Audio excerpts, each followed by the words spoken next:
Hello everyone, X-Walk Hill Bethelite here.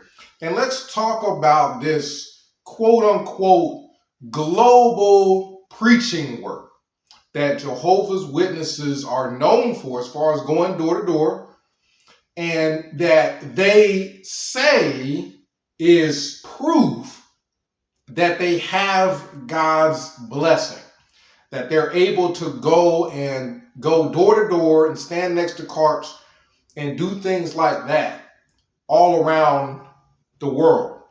Well, we have to understand that this is done on the backs of free labor. Jehovah's Witnesses won't even debate the point that this preaching work that they say is proof of God's blessing, or that they say has God's blessing, is done on the backs of free labor. Anytime something is done on the backs of free labor, it's done at the expense of something else. So if something is done at the expense of your life, that's not a blessing. That is the polar opposite of a blessing. If something is done at the expense of, let's say, 5 years, 6 years, maybe 10 years of a Bethelite's life, where they have accumulated no money during the course of this time, that is not God's blessing. It is the polar, complete, and total opposite for that person. It's been a curse for these people who have toiled for years and years and years, and they're not being compensated. They're not being paid. They don't have anything in the bank so that when Bethel decides, hey, we want to reassign people, we want to throw people out of Bethel and get another crop of young people to take advantage of, well, these people have nothing to fall back on as far as their finances are concerned. Some of these people end up darn near homeless, and Jehovah's Witnesses call that God's blessing. Well, I'm here to tell you the truth about this God's blessing that Jehovah's Witnesses talk about. Because I was raised at a time where the pioneer quota, the hours a person has to be out knocking on doors and giving out magazines, was like 90 hours a month. So every month, whoever was a pioneer had to spend 90 hours a month. And keep in mind that at the end of the year, they had to have the total amount of hours. 90 hours for each month of that year. What that totals out to be, they had to have that at the end of the year. So it wasn't just a monthly quota, it was a yearly quota. So what would happen is people would get more than 90 hours a month, so that by the end of the year, they would have gotten their quota early. Nobody wanted to wait until the end of the year and they still got to get 90 hours in that last month because they're worried about something might happen. They might get sick, something might happen, and they might not get their quota. So you had people going out in service or going out, giving out magazines and knocking on doors for over 90 hours a month, 100 plus hours a month. That's nothing but the truth, and they're doing it for free. What does this mean? That it means that they're doing it at the expense of something else. Typically, They're doing it at the expense of their family and their own children. Back then, pioneers tended to be women, did it not? Back when the hour requirement for every month, you had to accumulate 90 hours every month to have the amount of hours you needed at the end of the year to be a pioneer. Back then, the majority of the pioneers were women. Women have families, like the husbands at work, the kids at school, they have regular families. I remember to this day going to school, completing my school day. I'm probably like 7 years old, if not younger. I was young. I'm talking elementary school. Like I'm talking super young. I wasn't in kindergarten, but I was in a grade above kindergarten. I wasn't in middle school, but I was somewhere in between kindergarten and elementary school. Really, really, really young. A kid. And I remember walking home with my little book bag, and I had my little box that had my eraser in it and my pencil and my crayons and my glue. So if you're trying to gauge, how young is he talking? Well, do you have kids? At what age do they have the little box that they have with their little glue in it and eraser and pencil? Right? I'm talking way back then. Well, I remember, again, this isn't kindergarten, but it's above kindergarten, but not old enough to where a person is considered. I wasn't even 10 years old. Let's put it that way. I wasn't even in double digits in my age yet. And guess what I was doing? I was walking home from school. Why? My mom was pioneering. She had to get 90 hours a month. She had a van. So she had to transport other people. She wasn't just, I'm telling you, this is not a blessing. This is a curse to people and their families, because Watchtower's doing it on the backs of its membership. They're doing it at the expense of free labor. So let's get back to it. My mom was transporting people. She wasn't just responsible for her 90 hours. She had to transport other people, and they had to get their 90 hours. So she's got to drive them to their house that they want to go knock on. She's got to drive them to their, to the Kingdom Hall or go to wherever they're wanting to go eat or what have you. So you're not just responsible for your time. You're responsible for gas and the wear and tear on your vehicle and for everybody else that's in the car with you. Well, a lot of the time, I walked home from school, and I was a kid, and kids don't know anything. You know what I mean? Kids, their brains aren't even that developed yet. I'm walking home from school, and I'm walking through alleys. To this day, I remember the alleys I walked through. I can still to this day show you those alleys. Every day after school, I remember I'm walking, but I'm a little kid. I'm talking little kid. I'm talking 7, 8 years old. I don't know any better. I'm taking the shortcut. So I'm walking as a 7 or 8 year old kid through alleys almost every day, coming back from school. Now, school was probably, I would say, 1, 2, 3, 4, about 5 blocks away. And I could get home a lot faster, a whole lot faster if I cut through alleys. If I cut through alleys, man, was that a shortcut. I'm cutting through all these blocks I would have to walk around. It would take me a while to get. Normally a kid that lives that far from school would get, you get picked up. You get picked up and taken home.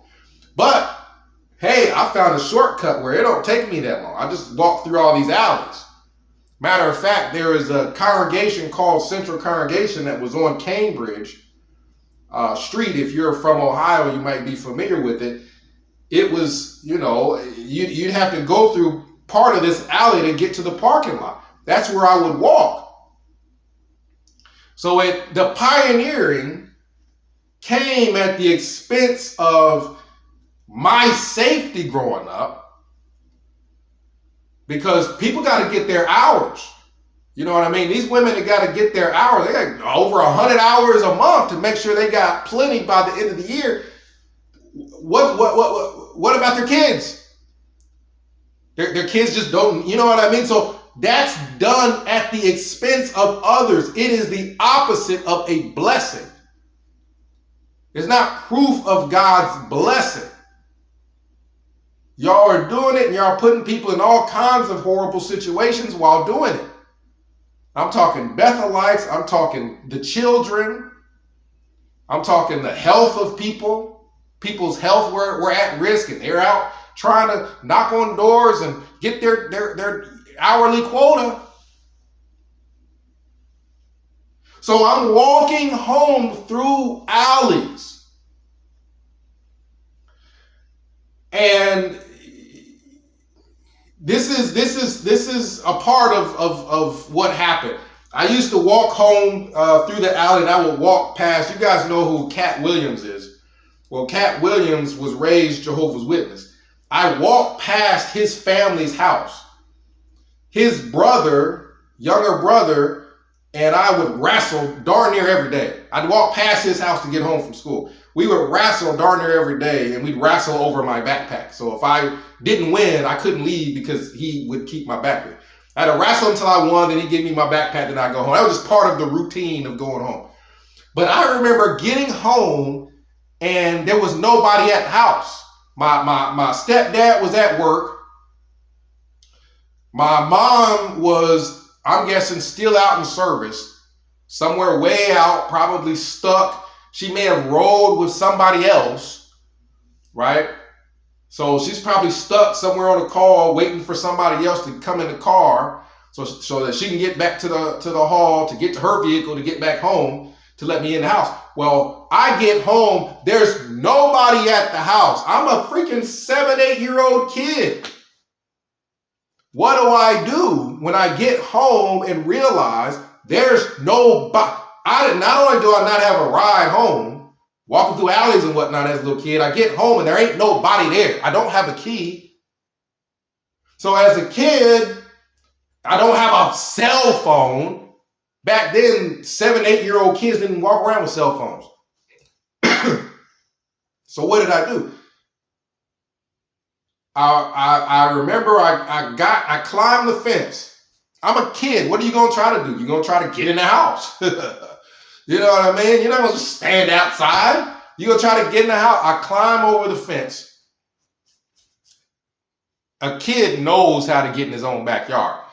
I may not have known how to get in the house, but I know how to get in that backyard because that's where I played all the time. That was my arena, the backyard. I know every way to get in that bad boy. So I get in the backyard.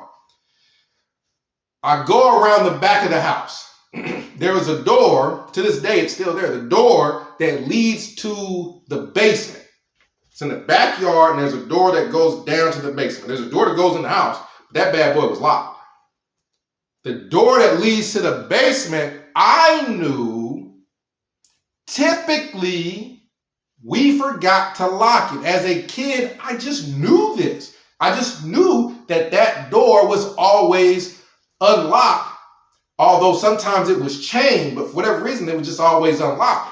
I just never used it as a kid because you have to go downstairs to get to the door to the basement, and that bad boy always had a puddle of water down there. There was a sewage, but then it just didn't work. So there's a puddle of water, there's moss, it's nasty. I'm a kid, I don't want nothing to do with it. So I knew about it, I just didn't use it all the time. So my plan as a 7 or 8 year old, trying to take care of myself, because, you know, this global preaching work that Jehovah's Witnesses do at the expense of their children and their families and their health and everything else, since that's going on, I got to fend for myself. So I'm like, okay, I'm just going to go downstairs and get in the house through the backyard. Now, if you open the door, it's connected to an alarm. And if there's nobody there to diffuse the alarm, it's going to go off. As a kid, I don't care. I want to get in my house. If the alarm goes on, goes off, let it go off. I just want to get in my house. The problem is, I turned that doorknob on that door, and sure enough, that bad boy turns. I start to push it. Sure enough, that bad boy opens. I'm like, oh yeah, I'm in the house. Imagine that. Imagine that. You're 7, you're 8 years old, and you're happy to be able to get in your own house as a kid after school. I'm like, oh yeah, I'm about to get in the house, baby. Oh yeah, I'm about to be in the house. Open that door, ka-cling, the freaking chain. The chain, so the door handle wasn't locked. I opened that bad boy easily. The chain, that bad boy was locked. Now, all you gotta do is give it some slack, reach in and unchain it, but I'm freaking 7 or 8 years old. I don't know to do all that. So the chain was on there. I couldn't figure out how to get it undone. When you open that door, it goes beep. And if that beep keeps going long enough, it's going to go woo, woo, woo. The house alarm's going to go off. I didn't care about it. I just want to get, it goes beep, and then I can't get in. I'm like, shoot, what the heck? And then the alarm goes off, and it is louder than I'll get out. Woo, woo, woo, woo, woo. House alarm's going off. I'm freaking 7-year-old running around with my little backpack, with my little school box, with my eraser and my glue. I decide to leave my backyard, walk away from the house, and pretend I didn't do it. You know what I mean? So I'm just going to wander the freaking neighborhood, I guess, as a 7, 8-year-old, pretend I didn't do it. I go walk around through another alley, the alley that's in our block, went through another alley, and eventually I come back home to see if my mom had gotten back. Well, my mom wasn't there, but the police were. There was a squad car in my driveway. I just walk up to the cop, the cop sees me. The cop notices that I'm walking onto the property. And the lady cop, it was a female cop. If I remember correctly, it was a black female police officer. She walks up to me and she says, "Do you live here?" I'm like, "Yeah." And, I'm 8 or 9, but I ain't answering no more questions after that. And then she says, "Well, did you try to get in the house?" And I'm like, "Yeah." I just told on myself. She's like, and then she gets on the radio. She lets them know she figured it out. 7 or 8-year-old kids trying to get in the house. She realizes there ain't nobody freaking there.